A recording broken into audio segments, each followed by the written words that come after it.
We have the chance to talk about public participation as a success factor for sustainability. And our discussion today draws from the insights from policy briefs that have been produced in the CASI project. These policy briefs are aimed, on the one hand, at monitoring the policy developments at the EU level, but also at the national member state level.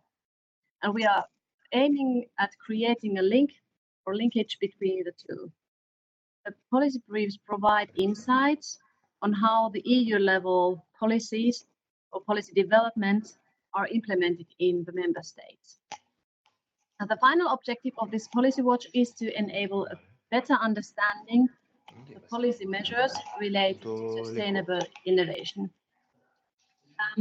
These sessions will be recorded, and these recordings will be available at the CASI page. Now we will hear two presentations. The first is about sustainable cities as sustainable innovation actors. And it is presented by Anita Regner-Milnarik from the Meta Group, which is an international consultancy based in Brussels. And Anita works as a senior project manager at Meta's Economic Development Department in Brussels, with over 15 years experience in the field of economic development.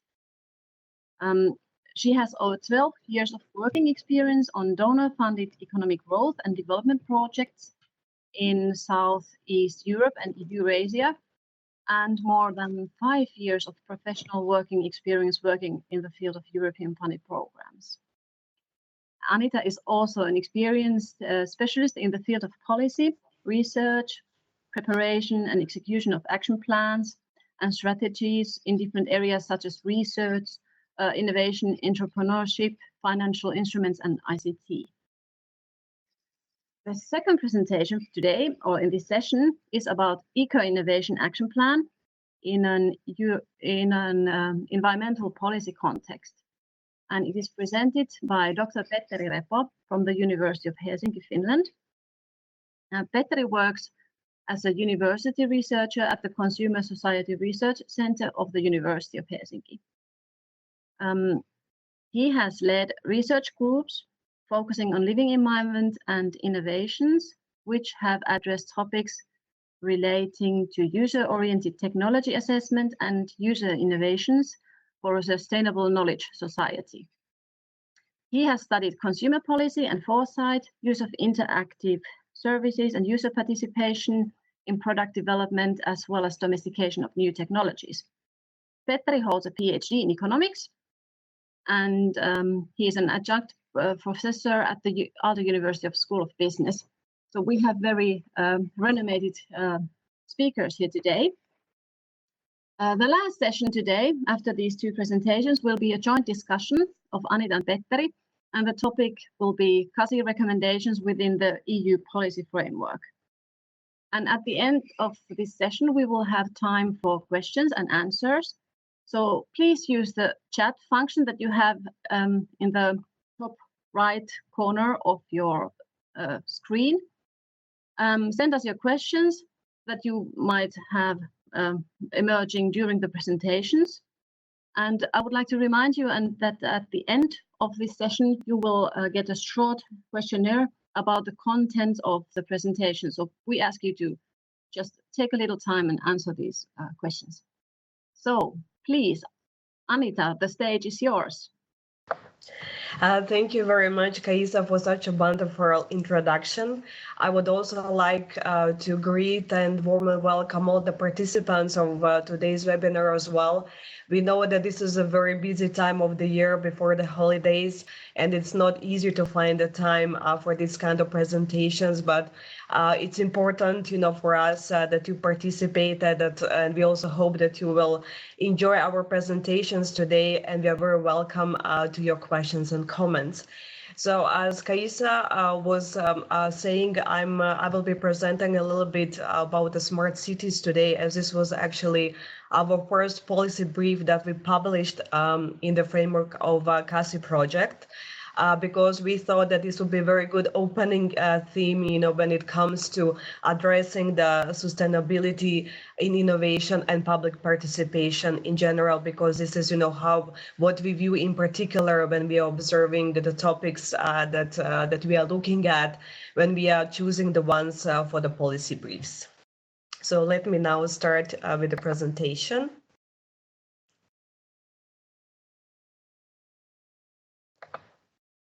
Okay.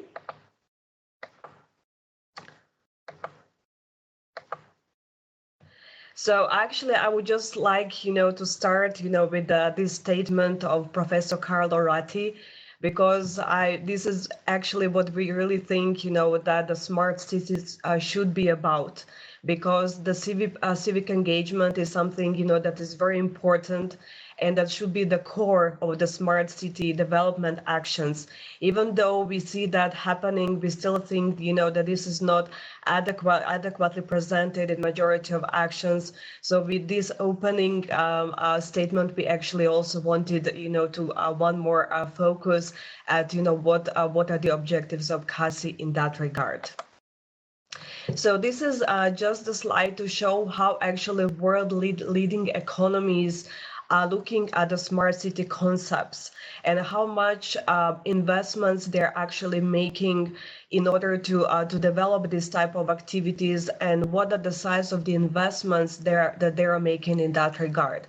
So in one way, smart cities, outgrowing their concept, and they have been called actually the future and the future cities of the world, as there is so much potential in them.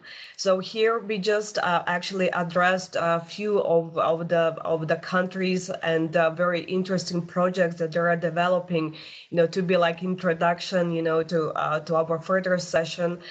So here you can see what kind of projects, Japan, China, Russia, but also there's one interesting partnership in between of Japan and India in development in the development of the projects where they decided they would like to work together in order to be able to endorse the best possible investments as well the activities in that regard. So we can see here that Japan is very much into building the future city, which will be focusing at construction of a very sustainable city that will be actually focused at development of superior environmental technologies that will have this resilience effect that will be the same all over the world. That we can also see that the Russia will make big investments into building the Trans-Siberian Railroad that will be integrated into Eurasian rail network. But it will not only be the big infrastructure project, they're also thinking of making this big project and turning it into a business and innovation hub, as well as to develop the clusters along the way. We know that China is very much developed, but also that they are focusing a lot of challenges with regards, to development of their cities. So in particular, they will be putting very significant investments into developing, more than 600 smart city projects in China. And then, as I already mentioned, there's this partnership between Japan and India, where, they will work, closely together in order to develop, the 7 smart cities in India that will be actually the growth points of the Delhi-Mumbai industrial corridor. Of course, these are not the only examples, that we can showcase, but we just wanted to show what are the size of the investments that, these big leading economies are actually putting forward, and how actually Europe is doing in that regard. So we think that also there is a lot of perspective, when European cities are considered. I myself have been traveling a lot lately due to implementation of other European projects, and I have been, I don't know how many times, through the European countries this year, and every time, even though I was, going to the same cities, I was actually always surprised, how much progress I would see, you know, from the last visit. So I can see that there is a lot of potential in our European cities, and that there is a lot that we can do in that regard. Also, we know that our countries have been struggling a lot lately due to the severe economic crisis, and we see that the smart cities could really be the enablers of the job growth and innovation growth in Europe, and that this way we'll be able, you know, to come closer, you know, to these leading world economies, and that it's very important, you know, that we work on the initiatives that will actually, you know, deploy, you know, the talent circulation and knowledge to market, which will then further enable the pickup of these new technologies as well. You know, this, you know, all the time very much innovative and very progressed, pervasive actual electronic connections. So we see and we observed when we were working on this policy brief that there are, you know, a lot of initiatives that have already been, you know, put together in that regard. But we still think, you know, there are a lot of work to be done so that that we have, you know, that we progress more, and that we can also say that we are getting closer, you know, to these big economies that, you know, we were mentioning before. And it's also very important to say that actually we have, you know, even though we are struggling, you know, still with the crisis, but there is also this is also putting a lot of pressure when it comes to societal challenges as well. So this pickup of innovation, you know, in that regard is increasing the complexity of the same. So that's why we also think that the smart cities can be looked, you know, from the perspective of the enablers, you know, for the sustainable innovation ecosystem. Here, I really like, you know, when I was putting, you know, these pictures together, because this shows that we already have champions, you know, when European smart cities are in question. So even though here I just, you know, put the photos of the 5 leading cities, there are actually more, and I will be happy that maybe, you know, in some follow-up, if they will be in through the process and duration of the CASI, you know, we'll be observing again, you know, if there was the progress made in that regard. But, you know, here we have, you know, the picture of Copenhagen, Amsterdam, Vienna, Barcelona, and Paris, you know, being the top 5 when it comes to the project development when smart cities are in question. And it already shows, you know, from these pictures, you know, how, you know, they are green, you know, how they are developed, you know, when it comes, you know, to the mobility and transportation. And there's actually a lot to learn, and there are a lot of practices to share, you know, with other cities who are maybe not so still developed in Europe, so that they can, you know, use these cities as examples and good peers in the future activities to come.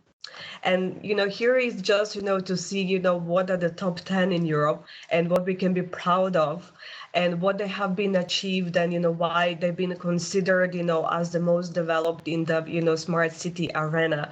So the Copenhagen, you know, still has been on the number 1, you know, being considered as a leading green city across the globe.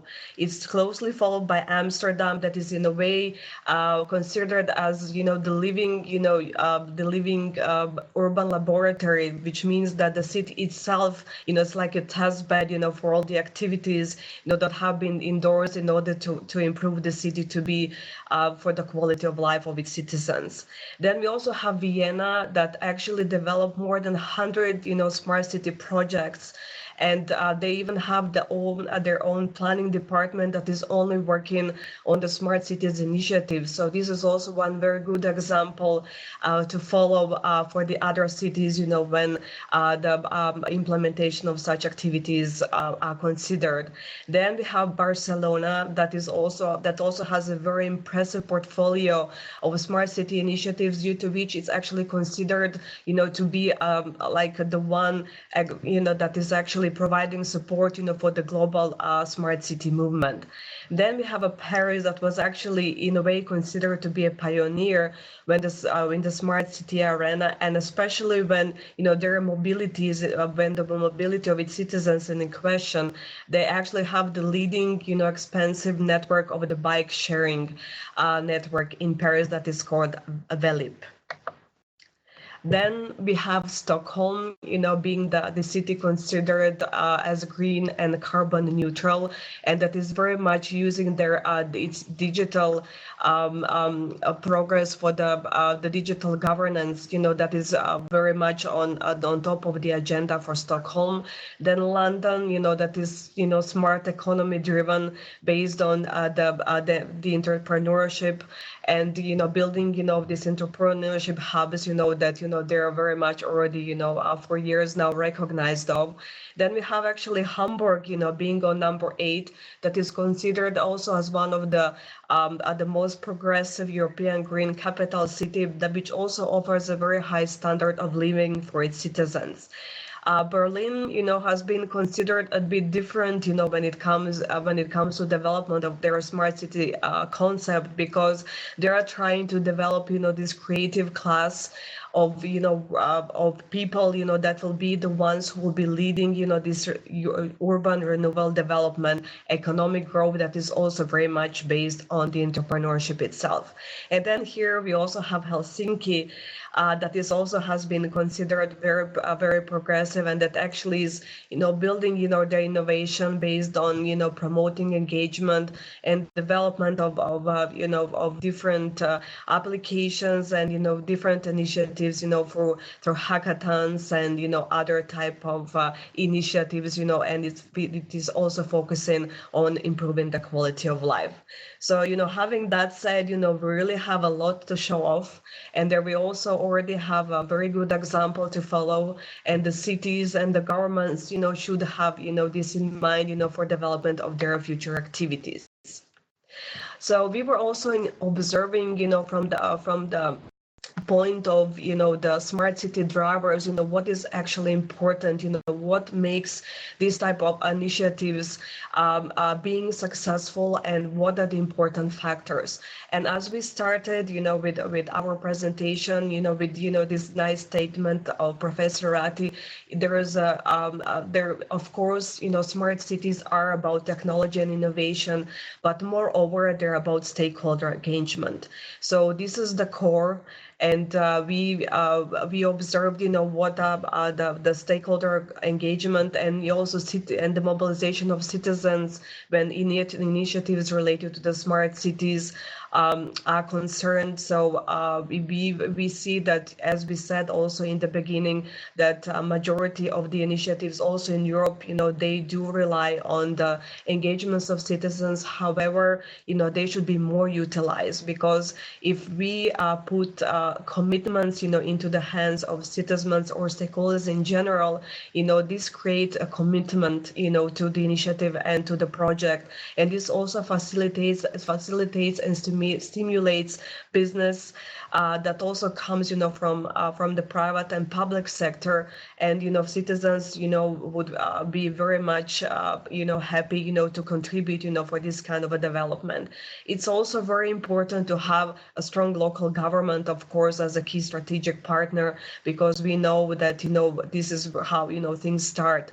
Then public-private partnerships are very highly valuable, especially when we have partners, bringing knowledge, technologies, and also fundings, into the question.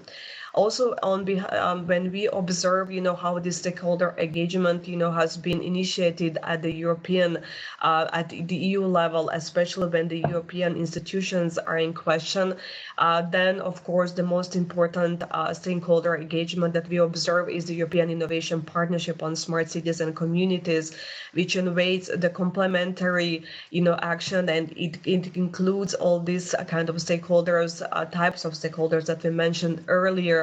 It is engaging citizen communities, it is engaging industries, innovative SMEs, research organizations, as well as civil society actors, and of course stakeholders at all other levels. And this initiative is very much focusing on the innovative actions and sustainability so that the countries reach these EU 2020 energy and climate targets.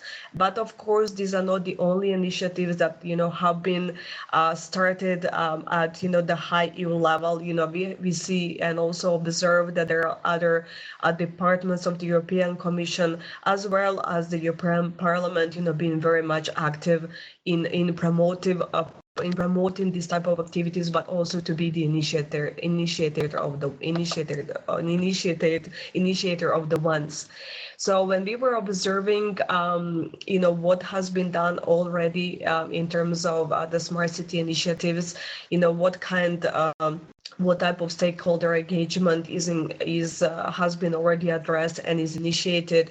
We were also looking, this concept, from the dimension of economy, mobility, environment, people, living, and the governments. But also other factors that we found very important are vision, people, and processes.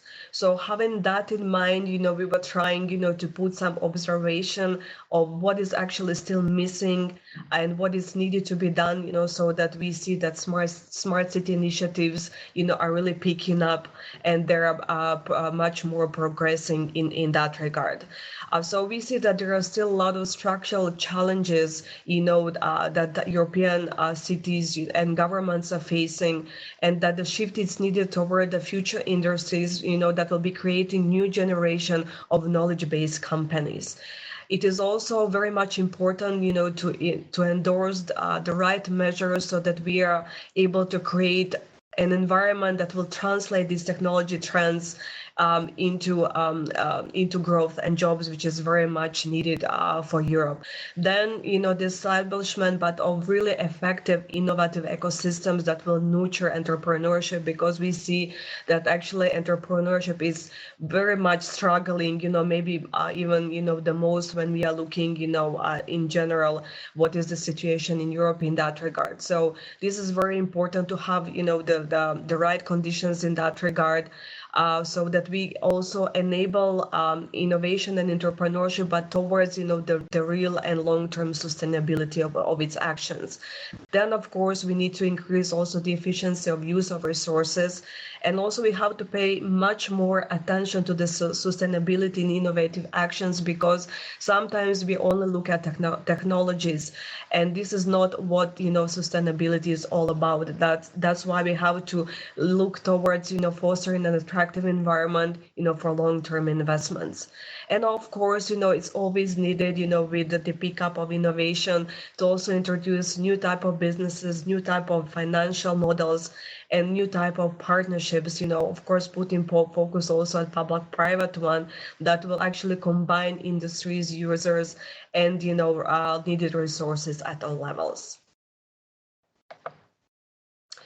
And also, the two last points are, again, related, to the engagement of the stakeholders, and in particular the citizens. So I said already, we know that, citizens are very much engaged, but it's still, much more needed, to put more focus on them and empower them in a way that they're, more active, and that they're able to commit more into the actions.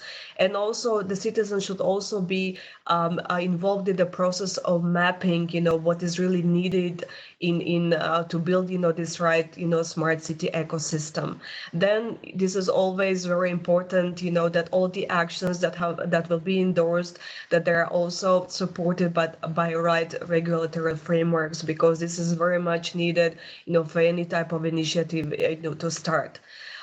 Then, as saying before, we have to pay attention when it comes to real sustainability, and to observe it from the right point of when the actions are considered, because as said, sometimes we are just talking too much and thinking too much about the technologies, and actually maybe, some demands that we have to fulfill, but we actually have to think, sustainability as of the core of all the actions that we are gonna undertake. So we will be talking more actually, about the recommendations in the session that will also follow after my colleague Peter will finish with his presentation. But I would just, like to highlight that what we found that it was very important when we were observing all the key factors for the further pickup of the smart city initiatives in Europe.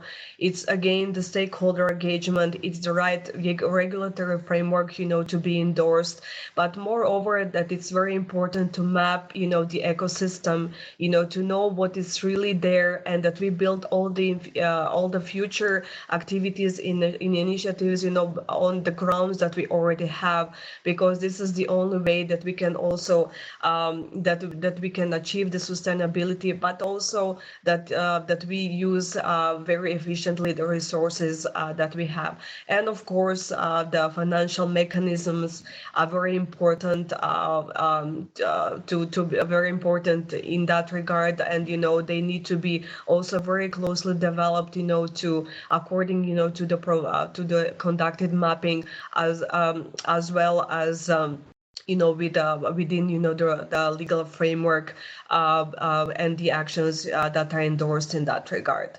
And of course, as we were already saying, and when we were showing, these great examples of our European city champions in the smart cities arena, there is so much, to learn, from the successful initiatives, and they should be looked from the point of the peer learning, and why to invent, something new when you can learn, from something that was already, very well done. And sometimes, and this is very often the case, when partners, putting their heads together, they come up with even, more innovative ideas and more initiatives, would happen in that regard. And of course, it's very important, that all these initiatives also go down to the regional level, because it's very good, to develop the capitals and turn them, into these great, cities that will be the future cities, and they will lead in innovation. But if this is not put it down, to the regional level, then it's very hard, to expect that, this the expected growth will happen. So we would very much like to actually address, this issue, that the regional governments should be more empowered in that regard. And of course, the leading European institutions should be the ones, who will be providing guidance, but they should also, base their further actions on what is already existing, and on this already mapped, smart city ecosystem for the building of the further initiatives. And they should, in a way, be the ones, who will always guide and initiate and, create the right tools for the activities to be undertaken. But then again, they should, power the national, regional governments, to proceed with the implementation. And just one last slide before I will pass the floor to my colleague Petteri, just to show that we're also very much observing, what is upcoming and what is coming next. So in that regard, we would like, to urge the cities and the municipalities and the local governments to have a look at these upcoming innovative urban actions coming, at the EU level, which will actually proceed in a way that they will put a significant amount of funding that will be available to identify or test this new solution, urban development actions, and there will be also possibility for co-financing in that regard. So please follow these initiatives closely, find the right partners, and build the great initiatives, so that you can also, have so that your cities, have the ability to be called the cities of the future, and that you are actually one of the enablers, for the job and growth in your regions and in your countries. Thank you very much.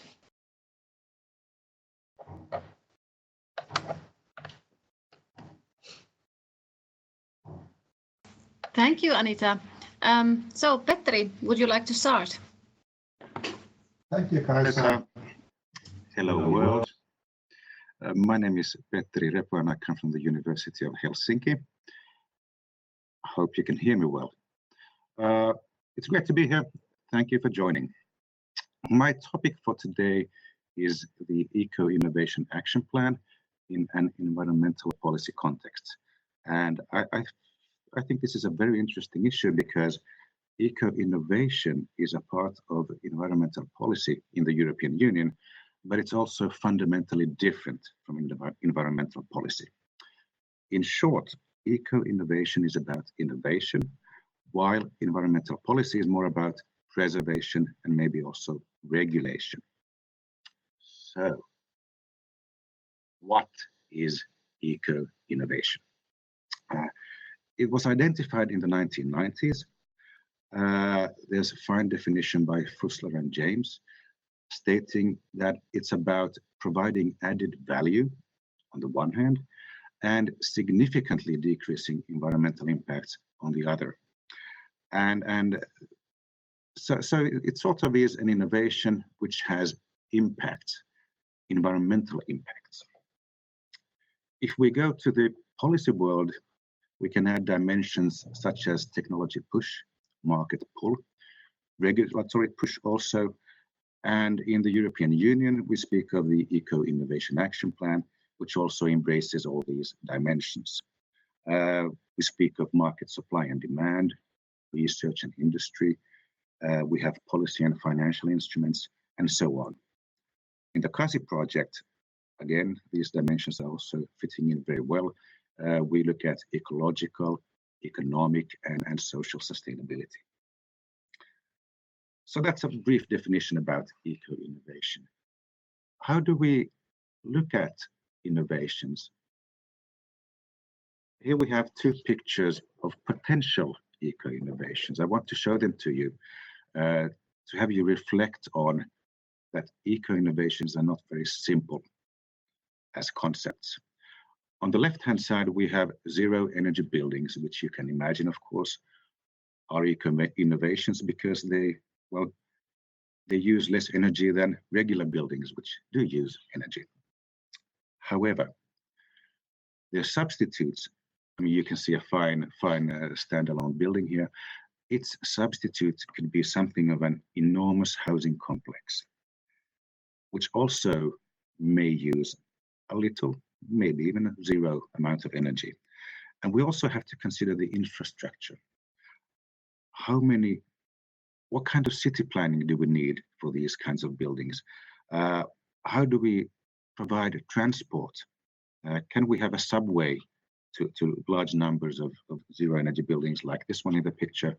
Or would we really need enormous housing complexes? So you know, to have you reflect on that. The other example on the right side is electric bicycles. And you can definitely say it's an eco-innovation if people start using electric bicycles instead of private cars. I mean, less gasoline and so on. Again, on the other hand, if that doesn't happen, but instead people start using electric bicycles instead of regular bicycles or simply walking, the impact, the ecological impact will not be as great. So again, the first definition, added value, and accompanying that with a significant decrease in impact. We have to look at both parts of it. I would say it's safe to say that both zero energy buildings and electric bicycles are eco-innovations, but we cannot say how big the impact will be. So now we have the stage for eco-innovation. How does it relate in the policy world to environmental policy?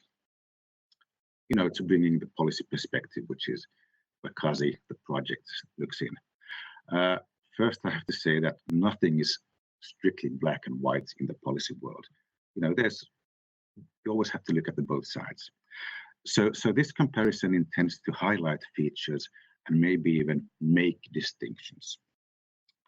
In brief, eco-innovation directly addresses innovation. It promotes innovation, sees innovation as a path of going to a better future. if we look at the environmental policies in the European Union, it's a bit different. We have policies which look at markets, from the perspective of regulation, such as those who focus on provision of information, adhering to standards. And then we also have the policies, on the other hand, which look at environmental preservation, waste, and issues like that. So this it's different. I have another slide which makes the distinction even clearer, I hope. Again, really looks for a distinction. Considering the policy objectives, eco-innovation looks at added value, a renewal of markets, and also obviously less environmental impact, while environmental policy in general looks for a better state of the environment. Also a wonderful thing to have.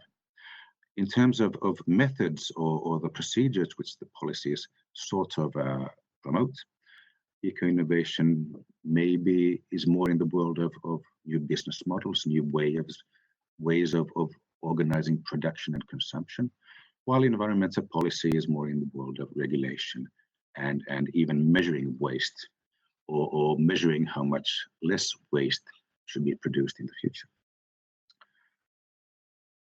The relationship to growth is also a very interesting issue. I think eco-innovation rather directly targets growth. As innovation in general, it's about making things bigger and better, providing growth on the markets and so on. As for environmental policy, I don't know if you could say it's indifferent to growth, but it's not so strongly promoting growth, I would say. And the focus is more on environmental effects, especially the negative ones. Public participation does take place in both, but it's also very different. In eco-innovation, in a similar way as in innovation in general, what people and companies do on markets is very important. That's one way of influencing the trajectories of innovation, but also before going to the market, users can be involved in product development and so on. So that's on the innovation side. On the environmental policy side, it's maybe more conventional. It's about civic activities, affecting policies, affecting legislation, also other grassroots level of civic activities and so on. So, these are maybe not opposites, of course. I mean, they're both related to environmental policy, but they are something on different sides of the spectrum. I've put a picture of circular economy here on the slide because I think that circular economy may be something in the policy world which could make a bridge between these two spectrums of policies. Circular economy relates to a sort of a closed loop form of production and consumption. In principle, there's no waste. Everything is being reused and recycled. Providing big opportunities for innovation, but also providing the aims which environmental policy is looking for. Now, the Commission is adopting a circular economy package. It's been in the works for quite some time, and it's going forward now. I think this is something we will hear much of in the future, and I wish all the best, because I also see that these, again, build the bridge between innovation and environmental policy. In the CASI policy briefs at the national level, we did look at the state of eco-innovation in Europe across some 20 countries. And we found similarities in both geographical and strategic scopes. So we can speak of eco-innovation across Europe.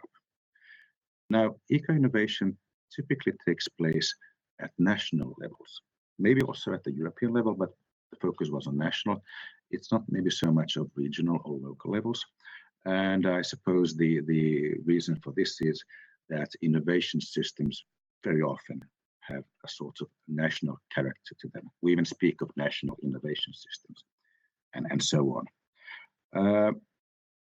Sustainable innovation priorities, such as climate action, resource efficiency, raw materials, and so on, are not usually specifically targeted within the policy initiatives.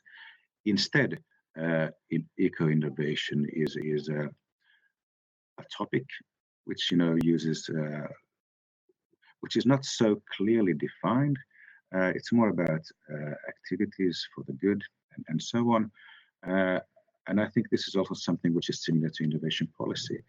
At a general level, we may target some good for society, some good for environment, but it's very hard to say in advance what specifically should be developed or should be done. So I find this rather a good state of affairs even. Funding instruments seem to be the way of promoting eco-innovation in Europe across the countries. And the funding instruments also highlight the roles of companies as market actors. So this is also something which I find very interesting. If we look at the thematic focus of the European eco-innovation policies, that is across the 20 countries, we found 5. The first being environmental friendly technologies, techniques and materials and so on. Then we have biotechnology, energy and so on, product services. Then we have another one which relates to the minimization of waste production and reuse, close to circular economy and so on. A fourth one, the removal of dangerous substances and even removing the old ones which are in the environment, trying to get them back. And also we have chemical substances risk, which we're trying to minimize. We do have some recommendations based on these, but I was thinking we could leave these for the third session of today, to keep things going and keep it interesting. How would you feel about that, Kaisa? Okay, that's fine by me. Anita, are you there? Yes. Okay. Maybe you could start the third session with the discussion about CASI recommendations within the EU policy framework. And I would like to ask the listeners to please send us questions if you have some. So we can also take the questions along in the discussion. Okay? Okay, not a problem at all. As I already briefly, went, through them, so now we can maybe speak about them in more details. But I would really like, to hear on behalf of participants that we have with us today, how, do they think, what does it really matter, for the smart city initiatives, to pick up, to be based on the sustainable innovation actions and the engagements of the stakeholders. Is this something that is going to really be the driver? Is it very important that that proper legal framework is created in that regard, so that all the actions are supported in that way? Because we also know very often that unfortunately, with this type of development and actions, usually they are stuck in a way at the regional level. So which means that whatever it's endorsed at the EU level in terms of the policies shall be better translated at the national level, where then the national governments have this task of being able to transmit it further at the regional level, so that this growth comes in a way at all levels at the same time, because this is very important when the development and of the ecosystems are in question. And that also we see that we actually stop in a way this mobility citizens going from the small cities to the bigger ones, because they only see their future over there. Then, as I said, it is very very important, that there are right, financial tools in place so that they support this type of actions. But, as mentioned earlier, most of all, our observation is that it's very important, to map, what is the current, this, smart city ecosystem at the regional and the national level, because as said in the beginning of the presentation, our countries are still struggling, even though, we can say the crisis was, a long time ago, but we still feel this effect. So for that reason, it is utmost importance, that, with these constrained budgets that we are really focusing at, very diligent, let's say, use of, human and financial resources. So it's very important to build the actions, on, what is already there, and then, start, to develop. So in terms of partnerships, it's very important that, the right knowledge, is transmitted in that regard, and that also, of course, with greater stakeholder engagement, we also have a combination not only of, human and knowledge resources, but of financial resources as well.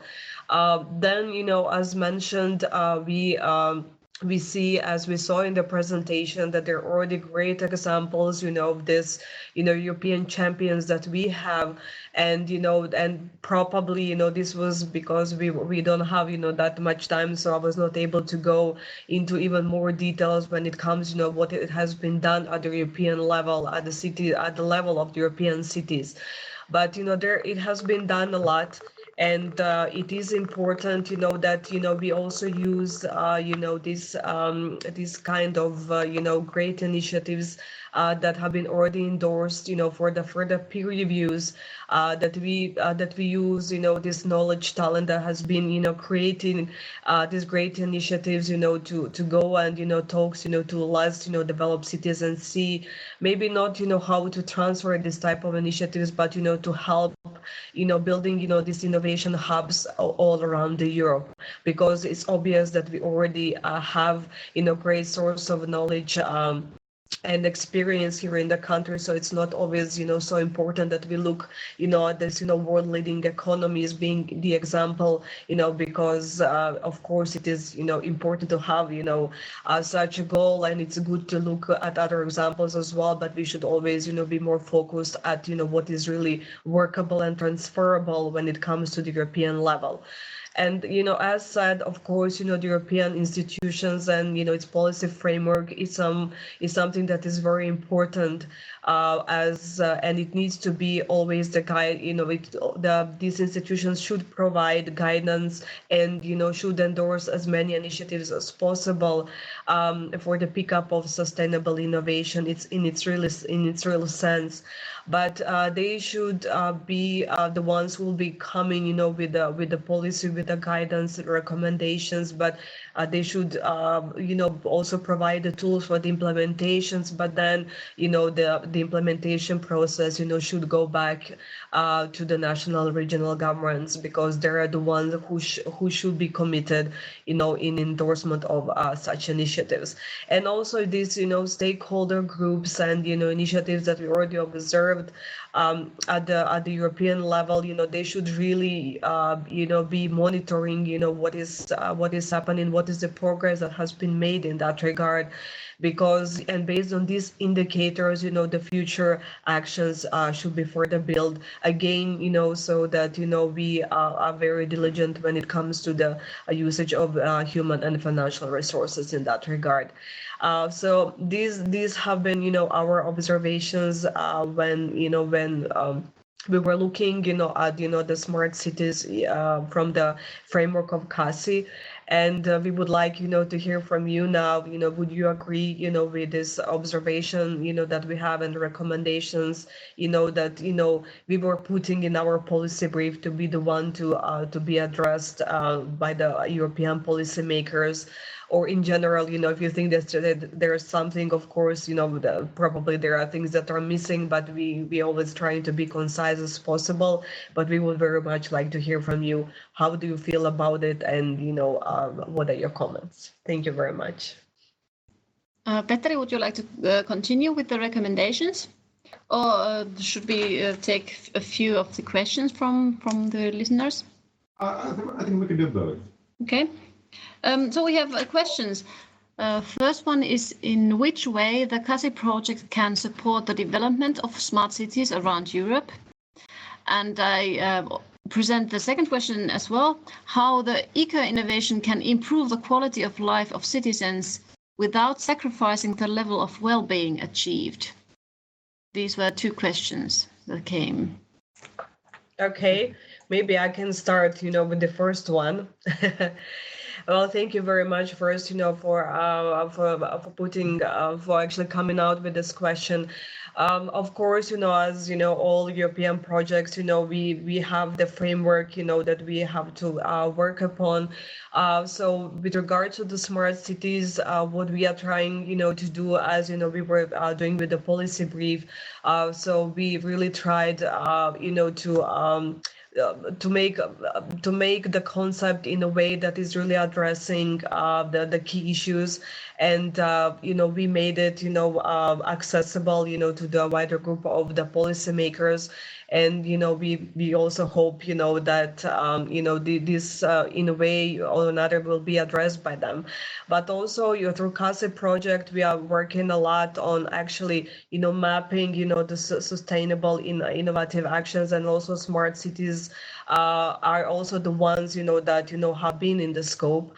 So this has been a very extensive exercise that we have been looked upon, and we are still observing the results of it. But definitely once all of this be observed, and we'll be able to go through all the factors, we could come up again to see how we can better address the burning issues, and how we can put them forward to be for them to be more visible at European level. I don't know, Peter, if you would like to add something to this.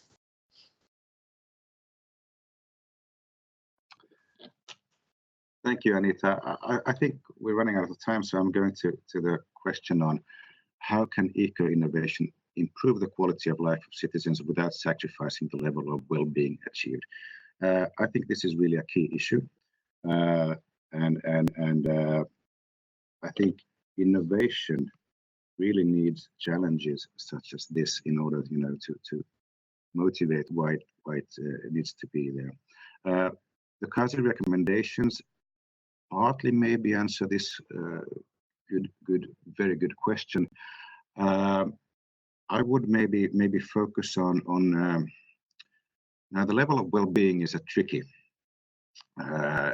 concept. We've been, as consumer researchers, looking at it, and we can speak of objective well-being using all kinds of criteria and measures and so on. But we can also speak of something which is more subjective, maybe relating to your personal feeling of happiness and so on. So it's about what you are happy with. And to be happy with anything, I think you have to feel you have been participating in defining that happiness, or defining the future where you should be going. So I sort of have a twofold answer to that. The first is support in finding good ways of defining the well-being of the future. So that is one. The other one is maybe more conventional. I see innovation as a promising solution to tackling societal problems. And this is why I think both eco-innovation and environmental policy are needed. While environmental policy, at least, for me, for being a sort of a user innovation academic, looks at environmental policy maybe as a conservative form of policy. Of course, the targets can be very high, but in a policy way, sort of a conservative, wants to conserve nature and preserve it and so on. Innovation, eco-innovation, can give us maybe new ways of doing that. So we have new opportunities, which would include not having to sacrifice the level of well-being achieved, whichever way we would like to define the level of well-being we have. I'm sorry, this is a very tricky answer, but I hope it sort of alleviates some of the concerns. And I'm very happy to see that we have both eco-innovation and environmental policy. Okay, thank you. Anita, if you want to reply something to Petteri, there is also a third question. This is an easy one. As these top 10 smart cities were mentioned and presented here, where can we find the complete ranking of the EU cities? Well, actually, this is a very good question. And, maybe, this is, something, that we should also look upon. When I was doing my research, it was mostly that, this, 10, were popping out. So, that's why, we made a ranking, of these 10 cities, even though, as I said, we know that, there are so many other, that are making, such great progress. And, maybe, this should be the second initiative, to be endorsed, to monitor the progress in that regard and, to see in the near future if actually, this ranking will be changing. And also, try to see, what will be the others that will be coming, maybe, not, so much, to this top 10 list, but really to see what will be the others, that could be considered like other, 10, after this, top 10 that are doing good progress, and maybe, not, this, use these type of cities that we've been used, to hear their names, but, to see about the others. So, well, this is something, to think about and, try, to work on the new ranking and, to try to do more research in that regard. Okay, I think we are running out of time. Is there something that somebody would like to say still at the end? Okay, then I will just thank you, Anita, and thank you, Petteri, for very much for your presentations. And I would also like to thank Milan for the technical support. And thank you so very much for listening. And please join us also to the next session that is about CASI-F, a common framework for the assessment and management of sustainable innovations. And please don't forget to answer our survey. Thank you very much. Bye. Thank you. Bye.